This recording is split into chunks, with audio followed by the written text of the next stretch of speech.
Hello ladies and gentlemen, and monster hunters alike. Today, as you can see by the title, we are returning to not just Monster Hunter yet again, we are also returning to my game reviews. So let's start this. Monster Hunter World is a game that I have played a lot, and have finished and killed every monster apart from Lunastra and Fatalis. I got back into Monster Hunter about 2 months ago, after buying it like 2 years ago, and I've played it almost every day since getting back into it.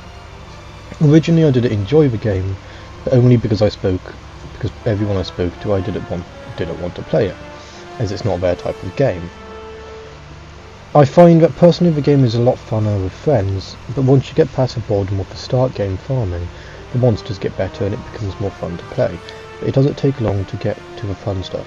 You just gotta survive the first few encounters. We are going to talk about these in 4 sections, which is the new way I will be doing these reviews. Those sections are early game, mid game, late game and post game. This will work for most games, but not every game. For the early game, it's pretty slow in my opinion. I will be counting the low rank missions as early game, starting from the Great Jagras and going through to the last mission where you repel Zora. Personally, this part of the game is just a long-lasting tutorial of some pretty mediocre monsters and the worst main villain I have ever seen in a game, that being Zorah Magdaros. It was this part of the game that when I first started World turned me away from it, and it made me lose interest completely. But after coming back many moons later, I finally fell back in love with the game. For the mid-game, it's a very short section in my mind to talk about, because in my eyes it starts at the end of Zora's walking simulator and ended at the end of a base game. As I'm also touching on the DLC, this section, as I am also touching on the DLC, this section is my favourite part of the game, and it got some amazing monsters, which one of them even managed to make it to my favourite monster. If you survived that almost hour-long throw-up of words while I was half asleep, you would know. At this point in the game, you have probably chosen main weapon and are changing armour after almost every hunt to have better stats. It's a fun part of the game. For the late game, we shall be talking about Iceborne. This DLC is the best DLC I have ever played so far. It's a shame, to be honest, as I only finished it recently, because it's not going to hold a position for long, as there is Shadow of the Erdtree lurking on the horizon. Iceborne is amazing, but on my own, one of my only complaints about it is the variety of monsters that are taking up spots of unique monsters, but even those variants are fun. The DLC adds 12 new monsters and 14 new variants. At this point of the game, you should know everything you're doing and have a main weapon choice. Well, unless you're me, who as a Soulsborne player chose that I wanted a challenge and chose to use Velkhana as my weapon testing monster, and eventually swapped from using Insectglaive for the whole base game, to playing the whole DLC as a greatsword user. The DLC has an amazing story and also an amazing collection of 26-ish brand new monsters and a whole new location called Canada or Hoarfrost Reach. Endgame and the Fatalis buttfuck.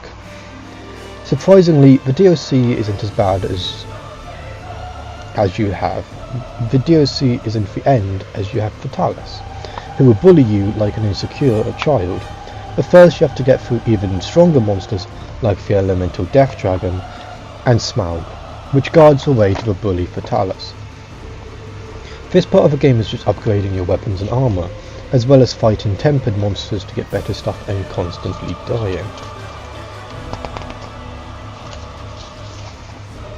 To die into Fatalis as you upgrade your armour once and get cocky. This part of the game also adds my least favourite mechanic, with the existence of the Guiding Lands, or Gilding Lands, however it's pronounced, which locks some materials away you need behind a whole separate levelling system. So as well as getting stronger gear, you also have to level up parts of the Guiding Lands by doing glorified expeditions to the new island to kill monsters which you don't even want the parts of, just to get to the point where you get to the level you need to be anywhere close to defeating Vitalis. All in all, apart from the Guiding Lands, this game is a must-play with an amazing replay value, as it's got a load of different armour and 14 different weapon classes, with even more weapons in each class with multiple element types locked to them, which you can change weapons to use. Monster Hunter World, in my eyes, is a 9.5 out of 10, because I love the entire game, but the Guiding Lands hold it back from a 10.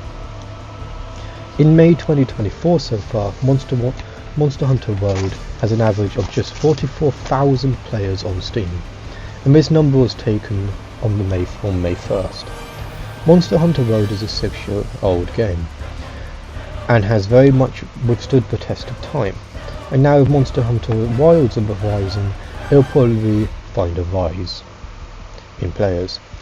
Next up on the channel are some more world videos probably, and then hopefully some Monster Hunter Rise videos, and even more reviews planned. Soon we have the Elden Ring DLC, which I will be covering hopefully in full on the channel. I just need to figure that out, how I'm going to do that, as I'm no longer streaming. Eventually the plan is to move on to PlayStation 5. This will open up games like Stellar Blade and Lords of the Fallen, just to name two. In the meantime, check out any of the other videos on the channel, which unlike this video are all unscripted, and hit that like button and subscribe, and look out for any other videos to come soon. This video was my review for Monster Hunter World. It was also mostly scripted because I didn't quite know what I wanted to say. It's my attempt at doing a scripted video. I don't think I will be doing scripted videos that often, because it has just been me sat in my room on a chair reciting a script. But in the meantime, yeah, like and subscribe. Good hunting, Fifth Fleeters, and I will see you in the next video. Cheerio.